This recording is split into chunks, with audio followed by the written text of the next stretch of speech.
इसीलिए अल्लाह के प्यारे नबी फरमाते हैं इग़तनिम खमसन क़ब्ल खमसिन, 5 चीज़ों की कदर करो, 5 चीज़ों की वैल्यू को समझो 5 चीज़ों के आने से पहले।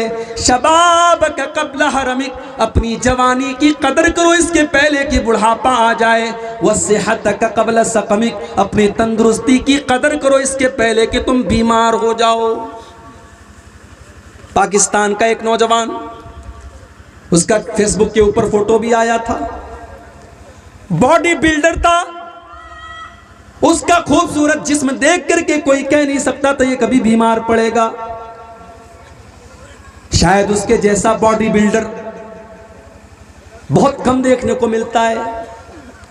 एक तरफ उसकी वो तस्वीर आई जिसमें उसके पूरे जिस्म की नुमाइश हो रही है, दूसरी तरफ उसको ब्लड कैंसर हो जाता है और वो सूख करके लकड़ी हो जाता है, उसकी शक्ल पहचान में नहीं आती और कुछ दिनों के बाद उसके इंतकाल की खबर भी फेसबुक के ऊपर आ जाती है।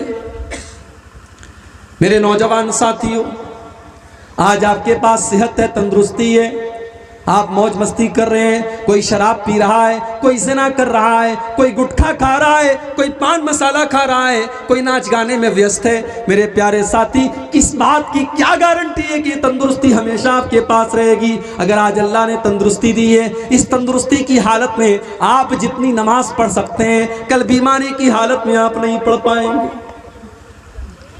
हो सकता है आज आप खड़े होकर के नमाज पढ़ सकते हैं, अल्लाह न करे ऐसी बीमारी आ जाए कि आप खड़े होकर के नमाज पढ़ना चाहेंगे मगर नहीं पढ़ पाएंगे, आपको कुर्सी का सहारा लेना पड़ेगा। आज भी देखो कितनी मस्जिद में लोग आज कुर्सी पर बैठ करके नमाज पढ़ते हैं। अल्लाह ने उनको इस लायक भी नहीं बनाया कि वो ज़मीन के ऊपर सजदा कर सके। अगर अल्लाह ने आपको इस लायक बनाया है कि आप अल्लाह की बारगाह में सही सलामत सजदा कर सकते हैं, तो मेरे प्यारे साथियों, इस नेमत पर आप अल्लाह का शुक्र अदा कीजिए और इस सेहत की कदर कीजिए। वस्सिहतक क़ब्ल सक़मिक, अपनी तंदुरुस्ती की कदर करो इसके पहले कि तुम बीमार हो। वग़िनाक क़ब्ल फ़क़रिक, और अपनी दौलत की कदर करो इसके पहले कि तुम फ़कीर हो जाओ। अगर आज अल्लाह ने नवाजा है, अगर आज अल्लाह ने दौलत दी है, तो इस दौलत की कदर करो और इस दौलत को अल्लाह की राह में खर्च करो। गरीबों की मदद करो, यतीमों की मदद करो, बेसहारों को सहारा दे दो, गरीबों को कंबल दे दो, बेसहारों को सहारा दे दो। हो सकता है कि कल आपको सहारे की जरूरत पड़ जाए, आज आप दूसरों को देने के लायक है, अल्लाह न करे ऐसी नौबत आ जाए कि आपका हाथ किसी और के आगे फैलाना पड़ जाए। वह ग़िनाक क़ब्ल फ़क़रिक, अपनी दौलत की कदर करो इसके पहले कि तुम फकीर हो जाओ। वह फ़राग़क क़ब्ल शुग़लिक, और अपने टाइम की कदर करो, अपने समय की कदर करो इसके पहले कि तुम बिजी हो जाओ। कभी सोचो मेरे भाई, अपनी जिंदगी में फ्लैशबैक करके देखो, 5 साल पहले आपको जितनी फुर्सत थी आज आपको नहीं मिलती। जब तक शादी नहीं हुई थी बहुत सारे काम आदमी कर लेता है, शादी हो गई, बीवी आ गई, जिम्मेदारियां आ गई, बहुत सारे काम नहीं कर पाता है। फिर बच्चे पैदा हो गए और जिम्मेदारियां आ गई, बच्चे स्कूल जाने लगे, मदरसे जाने लगे और जिम्मेदारियां आ गई, बच्चे बड़े हो गए और जिम्मेदारियां आने लगी। जिंदगी जैसे जैसे आगे बढ़ती चली जाती है, इंसान की जिंदगी में जिम्मेदारियां आने लगती हैं, इंसान बिजी होता चला जाता है। अल्लाह के नबी फरमाते हैं, अगर आज 2 मिनट भी आप फ्री हैं, 2 मिनट की आपके पास फुर्सत है, तो इस फुर्सत की कद्र करो और इस फुर्सत को सही जगह इस्तेमाल करो। हम कहां इस्तेमाल कर रहे हैं? 3-3 घंटे बैठ करके फिल्में देख रहे हैं, फेसबुक के ऊपर बैठ करके वीडियोस देख रहे हैं। अरबी में कहावत है, अल वक्त कसैफ, वक्त जो होता है वो तलवार की तरह होता है। वक्त जो होता है तलवार की तरह होता है, अगर आपने वक्त को नहीं काटा तो वक्त आपको काट देगा। अपने समय का सही इस्तेमाल करो मेरे नौजवान साथियों। अल्लाह के प्यारे नबी फरमा रहे हैं, वह फराग़क क़ब्ल शुग़लिक, अपने टाइम की कदर करो इसके पहले कि तुम बिजी हो जाओ। वह हयातक क़ब्ल मौतिक, और अपनी जिंदगी की कदर करो इसके पहले कि तुम्हें मौत आ जाए। मौत आएगी तो तो ये पूछ करके नहीं आएगी अब्दुल गफ्फार साहब आपकी बेटी का क्या हाल है, आपकी बीवी का क्या हाल है, आपका मकान बना के नहीं बना, आपको नौकरी मिली कि नहीं मिली, आपका सपना पूरा हुआ कि नहीं हुआ। मौत आएगी और आपके सारे सपनों को लेकर के चली जाएगी। मौत आपसे अपॉइंटमेंट लेकर के तो नहीं आएगी। मौत को तो कोई ना कोई बहाना चाहिए। कभी बीमारी के बहाने से आ जाएगी, कभी एक्सीडेंट के बहाने से आ जाएगी, कभी अचानक हार्ट अटैक आ जाएगा, कभी दिमाग पर फालिज का हमला हो जाएगा। मौत किसी भी बहाने से आ सकती है और मौत आते ही मेरे प्यारे साथियों जिंदगी की सारी चकाचौंध खत्म हो जाएगी। इसीलिए अल्लाह कुरान में कहता है हत्ता इज़ा जाअ अहदहुमुल मौत क़ाल रब्बिरजिऊन। मेरे बंदो जब मौत का टाइम आता है, जब बंदे की मौत का टाइम आता है तो बंदा कहता है कि ऐ मेरे परवरदिगार मुझे एक मौका तू और दे दे, मुझे एक बार तू दुनिया में वापस भेज दे। लअल्ली आमलु सालिहा, ऐ अल्लाह मैं वादा करता हूँ अगर तू मुझे दुनिया में भेजेगा मैं नमाज नहीं पढ़ता था, 5 टाइम की नमाज पढ़ूंगा। ऐ अल्लाह मैं ज़िना किया करता था अब कभी ज़िना न करूंगा। ऐ अल्लाह मैं शराब पिया करता था अब कभी शराब को हाथ न लगाऊंगा। ऐ अल्लाह मैं कुरान की तिलावत कभी नहीं करता था, ऐ अल्लाह मैं बहुत कुरान पढ़ूंगा। लअल्ली आमलु सालिहा, ऐ अल्लाह मैं वादा करता हूं कि तू एक बार मुझे वापस भेज दे, मैं नेक अमल करूंगा, मैं तुझे राजी करने वाला अमल करूंगा। अल्लाह फरमाता है कल्ला इन्नहा कलिमतुन हुवा क़ाइलुहा। मेरे बंदे तेरी ये ख्वाहिश कभी पूरी होने वाली नहीं है। मौत आ जाए, मौत का टाइम आ गया, अब तुझे दोबारा दुनिया में नहीं भेजा जाएगा। मौत आ चुकी है, अब किसी को दोबारा दुनिया में नहीं भेजा जाएगा। ये जो कॉन्सेप्ट है ना बॉलीवुड की फिल्मों की वजह से हमारे यहाँ आया है। कोई अगर आत्महत्या कर लेता है तो उसकी आत्मा भटकती रहती है, किसी को कोई कत्ल कर दे तो उसकी आत्मा भटकती रहती है। ये सब फिल्मों के अंदर और सीरियलों के अंदर दिखा करके हमारा दिमाग खराब किया गया है। कोई आत्मा वात्मा नहीं भटकती रहती है। इंसान मर गया, अब इस दुनिया से उसका कनेक्शन खत्म। अब वो एक और दुनिया में है जिसको हम कब्र की ज़िंदगी कहते हैं, जिसको हम बरज़ख की ज़िंदगी कहते हैं, और वहाँ से कोई रिटर्न दुनिया में नहीं आ सकता।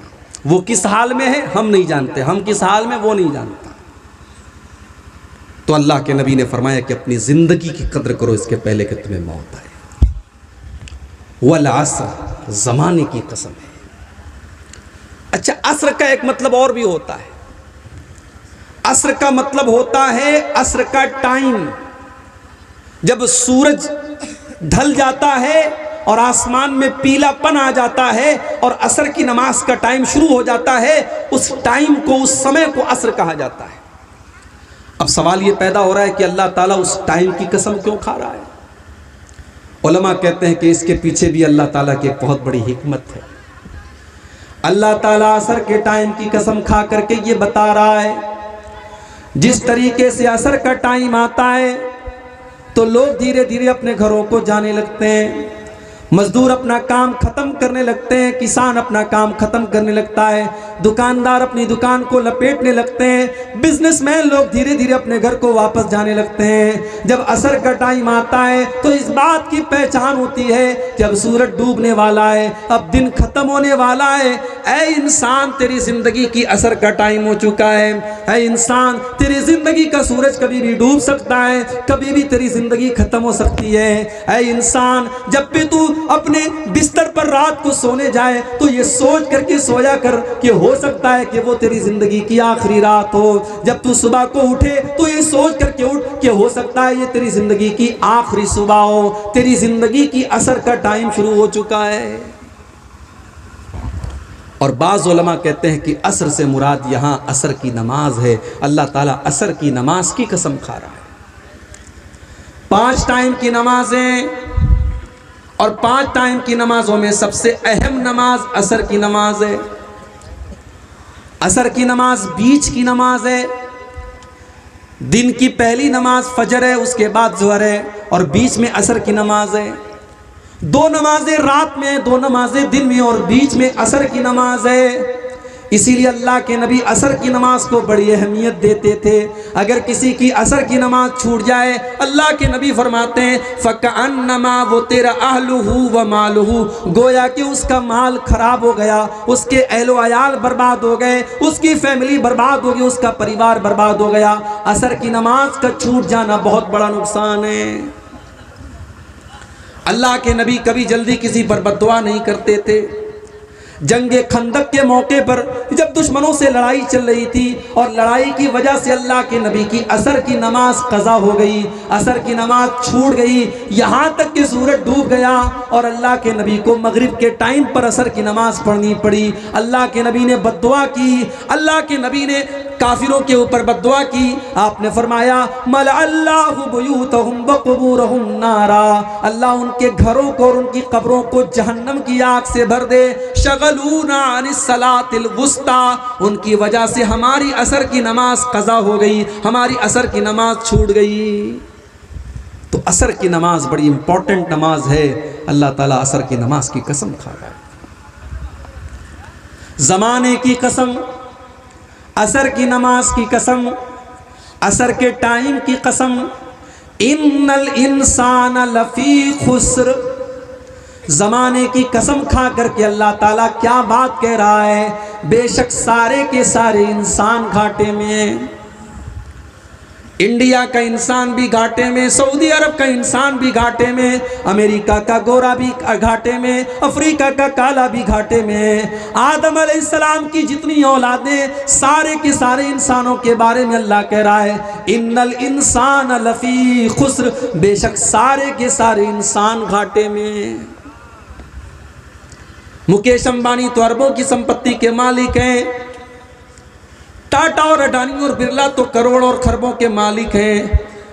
अय अल्लाह, क्या वो भी खसारे में? फरमाया इन्नल इंसान लफी खुस्र, बेशक सारे के सारे इंसान घाटे में। मेरे बंदो, घाटा ये नहीं कि दुनिया में तुम्हारे पास दौलत है कि नहीं है, दुनिया में तुम्हारे पास रहने को मकान है कि नहीं है, दुनिया में तुम्हारे बाल बच्चे सुखी और चैन से हैं कि नहीं है। घाटा तो ये है, नुकसान तो ये है कि कल अल्लाह की बारगाह में, जब अल्लाह की बारगाह में हिसाब व किताब किया जाएगा तो तुम्हारा हिसाब ये निकले, तुम्हारा अंजाम ये निकले कि तुमको जहन्नम में डाल दिया जाए। ये असल घाटा है, ये असल खसारा है। इन्नल इंसान लफी खुस्र, और सारे के सारे इंसान इसी घाटे में हैं। जिनके अंदर चार चीजें पाई जाएं, उनको छोड़ करके बाकी सारे के सारे इंसान घाटे में। तो घाटा यह है कि इंसान कयामत के दिन जहन्नम की आग में चला जाए। मेरे प्यारे साथियों, आज दुनिया में एक मामूली सी आग लग जाती है, कोई उस आग में जल जाता है, मर जाता है, उसकी लाश हमारे सामने आती है, उसकी लाश को हम देख नहीं पाते। कमजोर दिल और दिमाग का आदमी किसी जली हुई लाश को देख नहीं सकता। बहुत सी औरतें तो देख करके उल्टी कर देती हैं। सोचो मेरे भाइयों, दुनिया की आग से हम इतना डरते हैं और दुनिया की आग में कोई जल जाए तो हम देख करके बर्दाश्त नहीं कर पाते। अल्लाह के नबी फरमाते हैं नारुकुम जुज़उम मिन नारी जहन्नम, तुम्हारी दुनिया की आग तो जहन्नम की आग का एक हिस्सा है। जहन्नम की आग तो दुनिया की आग से 69 गुना ज़्यादा है, 69 टाइम ज़्यादा खतरनाक है। दुनिया की आग पेट्रोल से जलती है, डीजल से जलती है, मिट्टी के तेल से जलती है, लकड़ी और कोयले से जलती है, लेकिन जहन्नम की आग किससे जलती है? फरमाया वक़ूदुहन्नास वल हिजारा, जहन्नम की आग को इंसानों और पत्थरों से जलती है। कल क़यामत के दिन जिसको अल्लाह ताला फमन ज़ुज़िया अनिन नारि व उदखिलल जन्नत फ़क़द फ़ाज़, जिसके बारे में अल्लाह ताला ये फैसला कर दे कि वो जहन्नम की आग से बचा लिया गया, उसको जन्नत में डाल दिया गया, वही कामयाब है, वही प्रॉफिट में है, वही फ़ायदे में। और जो जहन्नम की आग में चला जाएगा, मेरे प्यारे साथियों, अल्लाह फरमा रहा है इन्नल इंसान लफ़ी खुस्रिन, उससे बड़ा खसारे वाला कोई नहीं है। आप लोग तो किसान लोग हैं, खेती करते हैं। किसान ज़मीन की जुताई करे, टाइम पर बीज को बोए, जमीन के अंदर जितनी मेहनत करना है सारी मेहनत करे, उसके बाद सैलाब का पानी आए, उसकी सारी खेती को तबाह करके लेके चला जाए। सोचो उस किसान को कितनी तकलीफ होगी। उसको इस बात की तकलीफ, उसको इस बात की तकलीफ तो हो ही रही है कि उसका खेत चला गया। उसको इस बात की तकलीफ ज़्यादा होगी कि मैंने मेहनत की थी, मैंने बुआई की थी, मैंने जुताई की थी, मैंने उस खेत के अंदर अपना कैपिटल लगाया था, मेरा सारा कैपिटल बर्बाद हो गया। मेरे प्यारे साथियों, जिसके पास ईमान नहीं, जिसके पास तौहीद नहीं, कल क़यामत के दिन वो भी खसारे और नुकसान में होगा, उससे ज़्यादा खसारे में कोई नहीं होगा। अल्लाह ने फरमाया, कुल हल नुनब्बिउकुम बिल अक्सरीना आमाला अल्लज़ीना ज़ल्ला सायुहुम फिल हयातिद दुनिया व हुम यहसबूना अन्नहुम युहसिनूना सुना। मेरे बंदो, सबसे ज़्यादा खसारे में और नुकसान में तो वो लोग हैं जो दुनिया में नेकी का काम करते थे और ये सोच करके करते थे कि उनको सवाब मिलेगा, मगर कल आखिरत में सवाब मिलने के बजाय उनकी नेकियों को अल्लाह ताला बर्बाद कर देगा।